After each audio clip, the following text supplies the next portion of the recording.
Dans un monde complexe et dangereux, les soldats du Canada sont toujours prêts pour les défis de demain. Leur expérience s'est forgée au combat. Ils portent secours aux populations dans le besoin et ils sont fiers de leur régiment et de leur tradition. Au pays et en déploiement à l'étranger, ils défendent la souveraineté et les valeurs canadiennes selon les normes d'excellence militaire les plus rigoureuses. Une carrière dans l'armée canadienne, dans la force régulière ou la réserve est une fusion unique de services et de compétences, de camaraderie, d'engagement, d'action et d'aventure. Aussitôt que je me suis enrôlé, ma vie a complètement changé. Que ce soit qu'on travaille, qu'on peut aller en mission ou qu'on peut travailler en garnison, il n'y a jamais rien de monotone dans les forces canadiennes.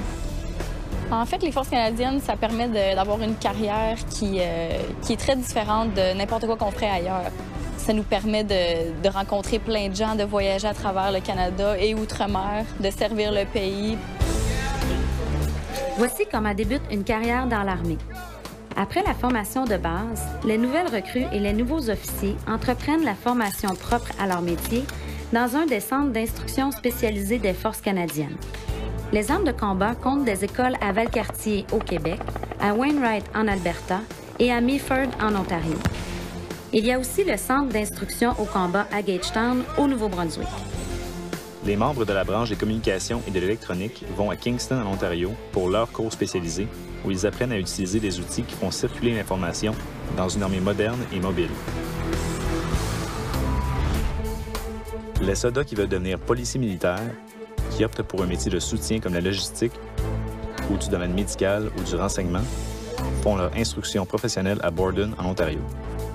Peu importe le métier que tu choisis, comme officier ou militaire du rang, tu vas maîtriser les compétences spécialisées dont l'armée canadienne a besoin et acquérir l'expertise, le leadership et l'assurance que les employeurs canadiens recherchent et récompensent. L'armée t'offre des occasions uniques de posséder des connaissances techniques précieuses, mais aussi d'apprendre à être efficace en équipe dans un environnement dynamique. Quand j'ai joint les forces, j'étais étudiant à l'université et l'armée m'apparaissait comme étant une option très intéressante parce que je cherchais avant tout de vivre une expérience avec un groupe, de vivre une expérience d'équipe. C'est vraiment lorsqu'on se fait présenter des défis aussi gros que ceux qui nous sont présentés dans les forces canadiennes qu'on voit ce que les gens ont dans le ventre et qu'on a envie de développer des liens d'équipe et de camaraderie. Si tu es membre de la force régulière, une fois ta formation terminée, tu es affecté à une des bases des forces canadiennes au pays. En tant que soldat, tu passes la majeure partie de ton temps à travailler en garnison à ta base d'attache. Les soldats y ont les mêmes horaires de travail et jours fériés que les employés civils. La routine normale en garnison débute le matin par l'entraînement physique et le reste de la journée est consacré à la formation, à l'entretien et autres tâches.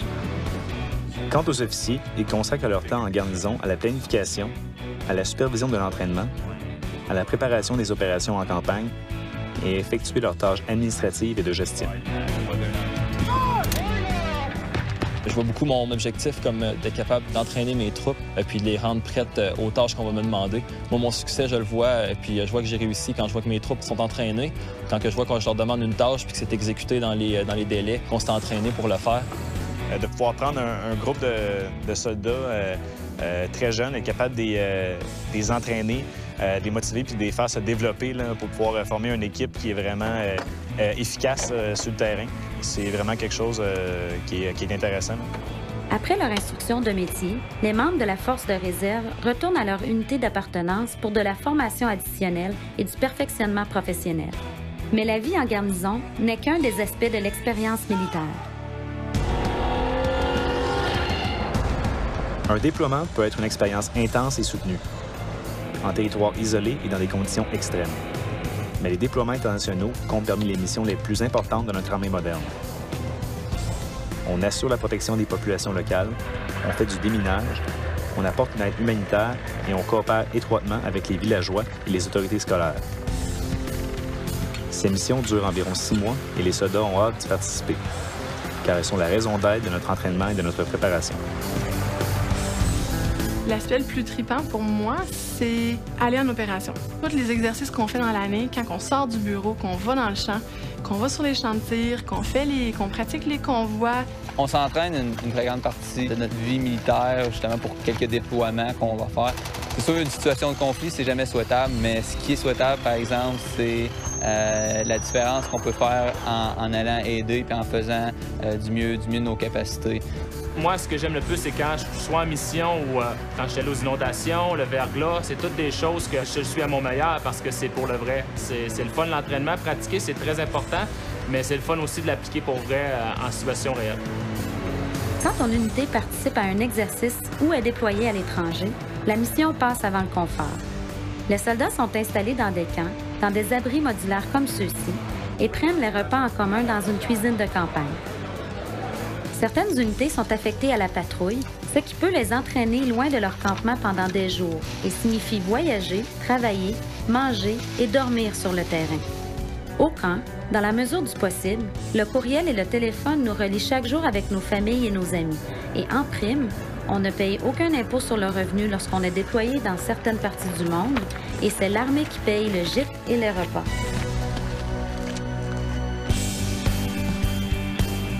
Tu as peut-être d'autres questions à propos de ton enrôlement dans l'armée canadienne et des nombreuses possibilités qui te sont offertes. Alors n'hésite pas à demander de l'aide au personnel de ton centre de recrutement. Peu importe ton choix, sois assuré qu'en te joignant à l'armée, tu optes pour une équipe avec un fier héritage et qui perpétue une tradition de maintien et de rétablissement de la paix et d'aide aux populations dans le besoin, ici au pays et à travers le monde. C'est stimulant, c'est important et on fait vraiment une différence. Une carrière dans les forces, ça m'a toujours intéressé là, pour les défis que ça représentait, qui me permettent de bouger là, puis pour accomplir quelque chose, puis m'accomplir comme personne. Une carrière dans les forces va vous apporter beaucoup de choses. Vous allez rencontrer une multitude de gens. Vous allez voyager pratiquement aux quatre coins du monde. Vous allez avoir beaucoup de cultures, de pays. Vous allez avoir beaucoup d'opportunités pour développer votre potentiel personnel. Ça fait un peu plus de 7 ans que je suis dans l'armée. J'ai pas occupé une fonction plus de 2 ans consécutivement. Donc, on n'a pas le temps de s'ennuyer. Les défis sont là constamment. C'est pas toujours des défis faciles, mais quand on regarde c'est quoi qu'on a accompli au sein des équipes avec lesquelles on a eu la chance de travailler, il ne faut pas s'empêcher d'être fier des résultats accomplis, puis fier de notre progression professionnelle, mais aussi personnelle. C'est sûr qu'il y a plusieurs emplois qui doivent être très stimulants, très intéressants, mais je pense pas qu'on va jamais atteindre le même niveau de défi qu'on peut rencontrer quand on est dans les forces.